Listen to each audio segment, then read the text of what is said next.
Hello everybody, Anton here from dropshiplifestyle.com, and in this video we're going to be covering 8 ways to get quality traffic to your dropshipping store in 2024. Now before we get into this, I want to make a couple quick notes. The first is that if you are watching this as a video, then you'll be able to follow along with a keynote presentation that I put together for you. But if you're listening to the audio podcast and you hear me reference different images, obviously, you're not going to be able to see them unless you're watching the video version of the podcast, but you should still get tons of value from this episode. Also, I'm just going to note that I know what most people probably want are these 8 sources of traffic. So I'm going to start just by sharing them. But then what I'm going to do is take it a step further, and I'm going to show you the tools that we actually use to get traffic from these sources. So we'll start with the list, then we will get into a little bit more of the technical side. Now, we all start at the same place. We build a new online store. Hopefully, you build it on Shopify because that is hands down the best e-commerce platform for what it is we do. You upload products, hopefully from quality suppliers that people actually are searching for and want. But then what do? Do you sit around and wait and hope people find you? No, you start to proactively get traffic to your store so that you can get the sales that you desire. Now, there are many different ways to get traffic. I've tried just about all of them, but the reason I am sticking with 8 in this episode is because these are the 8 that for us work consistently over time. And my advice to you, if you're in these beginning stages and you're trying to decide where to focus your time when it comes to getting traffic, is to stick with the 8 that I'm going to share. And after that, once you get these working, branch out into more, try everything else you see out there if you want to, but there's no need to be trying a million different things at once in the beginning, because if you do that, nothing will work. And again, the 8 that I'm going to share with you in this episode are the ones that work consistently amongst different niches from store to store. Now, the first one, you probably know what I'm going to say here, is Google Shopping ads. And don't worry, after we go through the list, I'm going to show you examples of these and again, the tools that we use to actually get traffic from them. But after that, the next highest converting traffic source for us is Google Product Listings. If you're unfamiliar with Google Product Listings, these are free. They look almost identical to Google Shopping ads, but again, they cost you no money to appear for. And the place you could find these is in the Shopping Results tab of a Google search. Traffic source number 3 is Google Organic. This basically means getting a click when someone searches for something on Google, having your website appear in the results organically, meaning again, you didn't pay to be there. And then of course, getting that click, sending that traffic to your store. The fourth method we're going to cover are search text ads. These are the ads that you see on the top of Google results after you search for something. And these are purely text-based. You do have the option to upload images with them. The images rarely show from our experience. So just know when I'm referring to search text ads, I'm literally referring to text that you put in an advertisement that appears when someone types in a search on Google. The 5th traffic source we're going to be covering is Bing Shopping. This is something you should not sleep on. You don't need to match your Google budget on Bing, but people do use it, they do buy from it, and there is absolutely no reason not to have your products listed there. And finally, after these 5, these will all be sending basically the qualified traffic to your store, right? The people with buying intent, the people that should be placing an order, whether it be on your store or somewhere else. With that being said, not everyone's gonna buy the first time they visit your store, okay? We want to have our conversion rates as high as possible, but people will bounce, they will exit without buying. And this is where the next 3 traffic sources come into play. Number 6 is meta ads. These are remarketing ads that run across Facebook, Instagram, and other Facebook, aka Meta properties. The 7th source is Google Display Ads. These are also dynamic remarketing ads, meaning if you went to one of my stores and looked at a specific product and then went to any site that has Google AdSense on it, for example, weather.com or CNN.com, you would see the exact product that you looked at on my store with the image of that product. And when you clicked it, it would take you straight back to that product page. And finally, the 8th traffic source that we're going to be covering is email marketing. Now, let's go ahead and start at the top, and we'll go through each one of these. Again, I'll show you what they look like, and then I'll show you the tools that we use to get traffic from these 8 sources. So taking it back to the top and starting with Google Shopping ads, these are image ads that appear with your product photo, the product name, the product price, your store name, any reviews you have on that product page, and then also any relevant promotions. For example, free shipping, 10% off, whatever it may be. That all appears to the person that is searching for the products you sell. And I can't overstate how well these convert if you have your Google Shopping campaigns dialed in, but these really are a must-have and something I think everybody should start with. Now, these will appear in two different places. One of them is just on the general search results page of Google based on the search term. If it is a product and Google has a product to match that, it will show it there.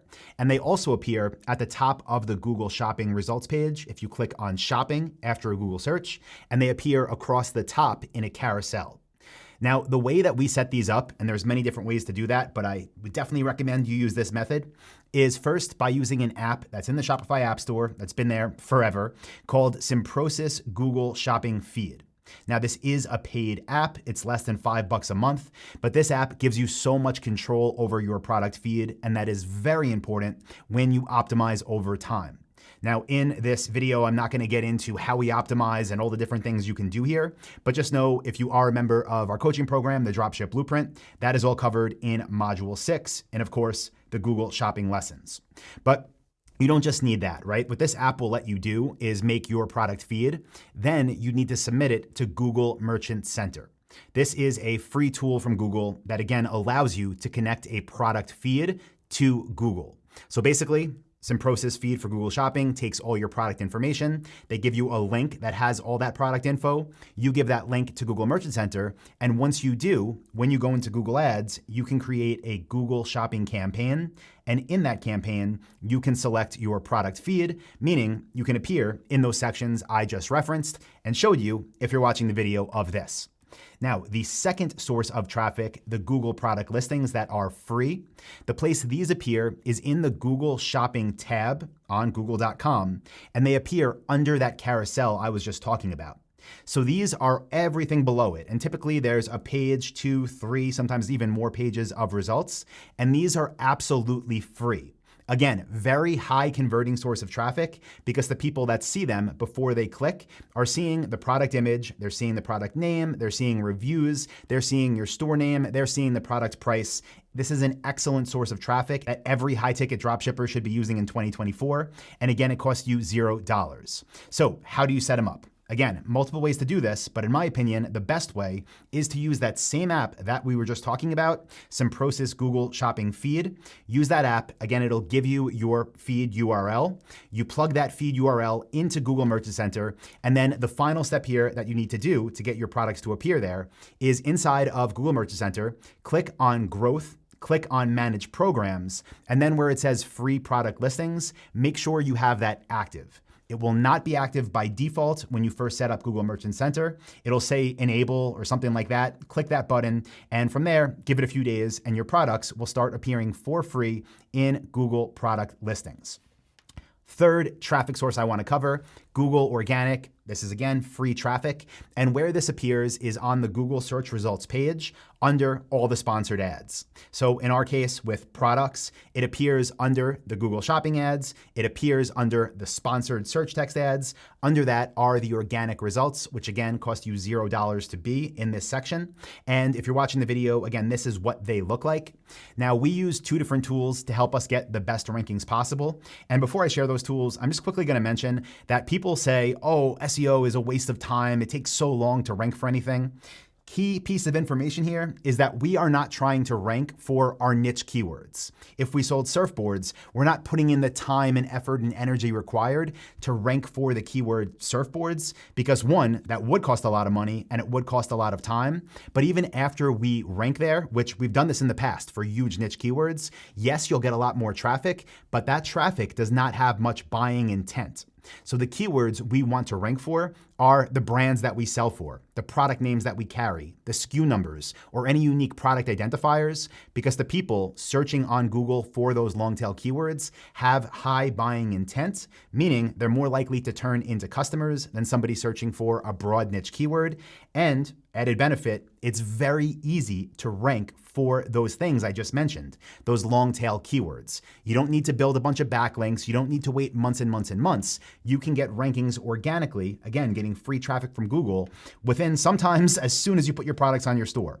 Not gonna say that's what it takes for everybody, but I'm gonna give you some tips to make sure your product pages are optimized so that you have the best chance of ranking high on page one, literally from the start. So, two tools that we use and that I recommend. The first is ChatGPT. I am sure you've heard of it by now, but we use this to help rewrite supplier-provided product descriptions just to make them more unique and help them stand out. Of course, we also put the human touch on top of that, but we use this to assist in unique content on our product pages. And we also use an app called Smart SEO that helps with things like JSON LD. If you don't know what that means yet, don't worry. Just know this is gonna help you get things appear in your organic results, like your product price, whether it's in stock or not. It's going to add star ratings if you have reviews for these products, which lead to a higher click-through rate, meaning more people that see you listed organically in Google will click on your site. And when Google sees that, they're gonna say, okay, this site people actually like, people actually click this, and they're gonna rank you higher and higher. So these are the two tools that we use when it comes to Google Organic. And again, this isn't a 3-month, 6-month, year-long process. That brings us into the fourth traffic source that you should be using for dropshipping in 2024, and this is search text ads. And again, these are paid. So where do these appear? Again, let's say you go on Google and you search for a product. The first thing you're gonna see in the results are those Google Shopping ads that we already covered. The next thing you're gonna see before the free organic listings are sponsored ads. These are search text ads. And again, if you're watching along, you can see what they look like on the screen. Again, these are text-based. Now, this is important here. This isn't something you need to do from day one, but once your Google Shopping ads are set up and you're seeing what people are clicking on and what people are buying and you know what your winning products are, think about this. It would make a lot of sense to be in multiple places in that first page of results on Google than in just one. Right? So once you have your winners, you know which products sell the best, you should make search text ads for those products where the text should be the product name, the product price, your store name, and where the description should be that they can get it, it ships in X amount of days, any other relevant information. And by doing this, you're gonna get 2 spots on the first page results of Google, possibly 3 if again, your organic traffic kicks in. This is gonna lead to more clicks from people that have buying intent. Now, how do we set these up? This is just a one-step process. We simply use Google Ads, and the campaign type we choose here are search text ads. That's the campaign type, and then you enter that information that you want to appear in those results. So this brings us into the 5th traffic source that you should be using if you're gonna be high-ticket dropshipping in 2024, which is Bing Shopping. And yes, this is also paid. I mentioned this earlier on in this episode, but just because I say use Bing Shopping doesn't mean if you're spending $50 or $100 or $500 a day on Google Ads that you should match that budget on Bing. In fact, my advice is start maybe at about 20% of that and see how it converts, because even though the traffic is there and it converts, there are less people on Bing, so it doesn't make sense to spend your Google budget on Bing. Don't duplicate the budget, but duplicate your campaigns. And speaking of that, this is very easy to do because the way we do this, again, is by simply using the app I mentioned earlier, Simprosys Google Shopping Feed. Within that app, you can also submit your product feed to Microsoft, who owns Bing. And then you can go into Microsoft Advertising, create an account if you don't already have one there. And what's really cool about this is when you're first setting it up, it will ask you if you want to import campaigns from Google. So if you're following this sequentially and you set up your Google Shopping campaigns first, you'll literally be able to click a button and bring those campaigns into Microsoft Advertising. So your shopping campaigns can now show on Bing Shopping. Just remember, if you are importing them, be sure you update the budgets accordingly. So this brings us into the 6th source of traffic. And again, this is the first remarketing source of traffic. Remember, the first 5 are all bringing in quality leads, people that have buying intent. But like I mentioned, they will leave without buying. So the first thing we do for remarketing is use meta ads. Again, these will show on Facebook, on Instagram, and on any other websites that Meta has access to show ads on. Very important here, we're setting up dynamic ads and we're linking our product feed so that when the people see these, our recent website visitors, they're not just seeing random products in their feed that they might or might not want. They're seeing the exact products that they already looked at on our store. And to do this, again, we use Simprosis Google Shopping Feed. It's called Google Shopping Feed because that's what it started out doing. But like I just mentioned, it does let you send your products to Microsoft, and it also lets you send your product feed to Facebook, aka Meta. So to set this up, go into Meta for Business. We use Meta Business Manager. From there, you can go into your ad accounts and you can add your product feed. That way, when you're setting up your advertising campaign there for remarketing, targeting website visitors, recent website visitors, you can have this set up as a dynamic ad, and the information that shows to the people seeing these ads, again, will be exactly what they were looking at. So this brings us in to the 7th source of traffic that we use and that I highly recommend you use, which is Google Display Remarketing.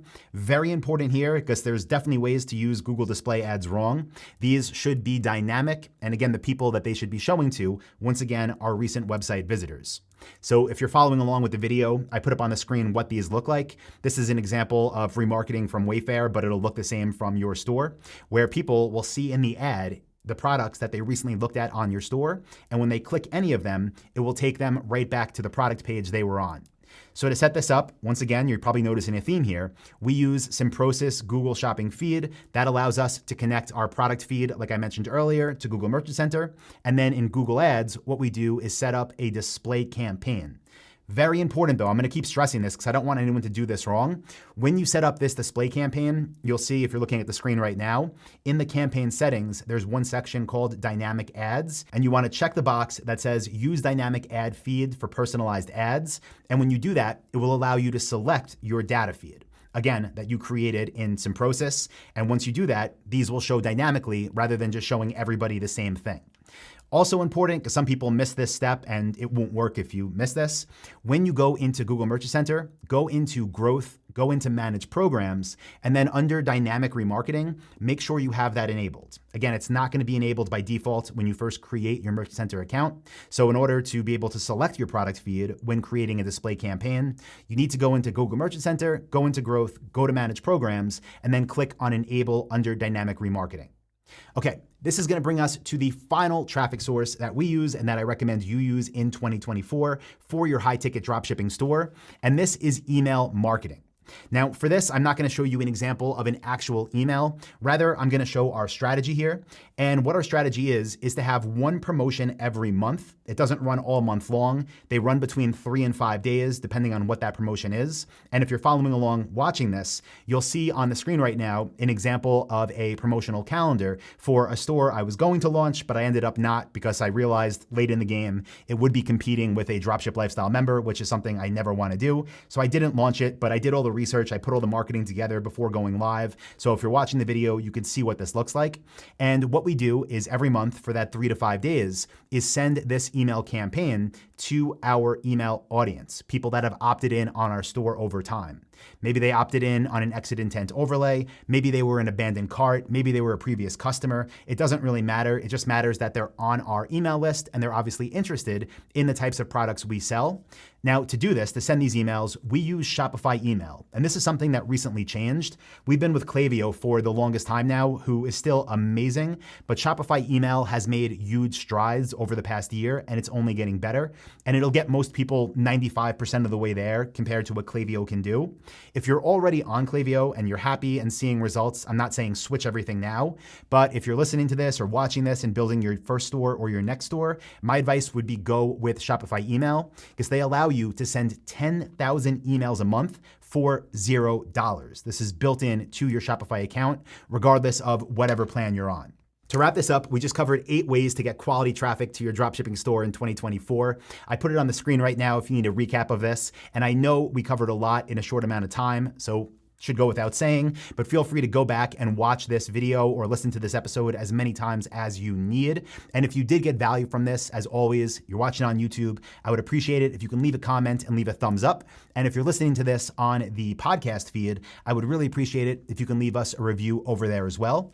Also, if you're following along, but you do not have a store yet and you want to know exactly how we do this step by step, and if for some reason you're not yet a member of my coaching program, the Dropship Blueprint, which is the only program to ever be voted best e-commerce course by Shopify, I do have a free in-depth 2-hour training that you can register for, where I also give you a list of 500 high-ticket niche ideas that you can sell online in 2024, and you can get that at dropshipwebinar.com. I will link that up in the description as well.